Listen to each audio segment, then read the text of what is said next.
Good afternoon, folks. This is Head Coach Tim here, and it is Wednesday, April the 17th, I believe. Bad with the dates. So, it's Wednesday. What are we doing? We're doing the same thing we have been doing, which is that we're trying to build the both mobility and strength necessary to do certain gymnastics movements. I don't know if we have harped on it enough over the years, but did you know that many of the movements we do in CrossFit, most especially the gymnastics movements, don't just require years of practice. They also require core strength, core engagement, things that we overlook as we train, right? That aren't really part of the primary muscle groups that we're like directly impacting on, say, a strength cycle. You know, core work comes standard as part of almost everything that we do, but are we ever attacking it so directly the way that we do on toes to bar? We're not all the time. We throw sit-ups and V-ups in the workouts from time to time, but is that enough to build the core strength needed? Is it enough to accelerate the building of core strength needed for some of these gymnastics movements? Every gymnastics movement we can think of, whether that be handstand push-ups, toes to bar, bar muscle-ups, ring muscle-ups, any pull-up variation, require two things: length, so make yourself nice and tall, and then what's the other one? Tension. And how do we sustain tension? Core strength. So that is going to be the theme of the day today.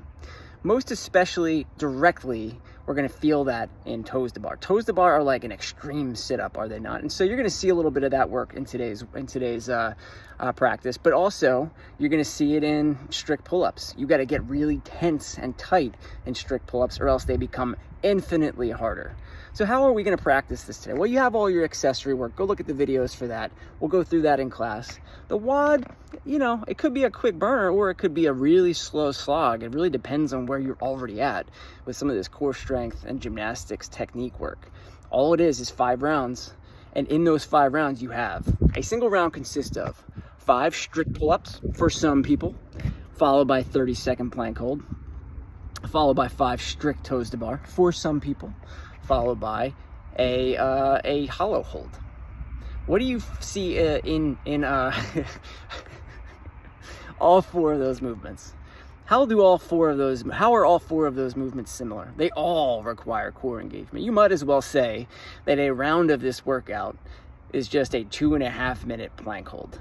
You might as well say that, except we're also going to use that core strength and stability to do a movement, one that leads us into better places. Eventually we can kip, right? So how are we going to modify this one? Because several people are going to say, well, I can't really do those things anyway, let alone under such time, under tension with my abs. So the way we're going to do this is, however you would normally modify a strict pull-up. And we still want it to be as strict as possible because we still want you to have to engage your core and not bounce up and down on a band. And I'm not saying bands are out of the question today. Bands are totally in today.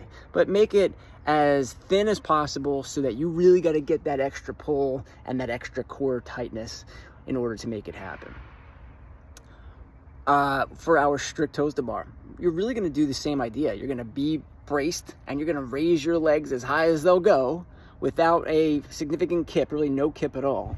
And that's your modification. You're doing leg raises, straight leg raises, length and tension, and it's only 5. And then for hollow holds and really for plank holds, expect, because of the, a 30-second plank probably doesn't sound like much to most people, but if you're using those core muscles for every single movement, it's really going to add up over time. So I found only immediately in round 2, I had to start breaking up the hollow holds.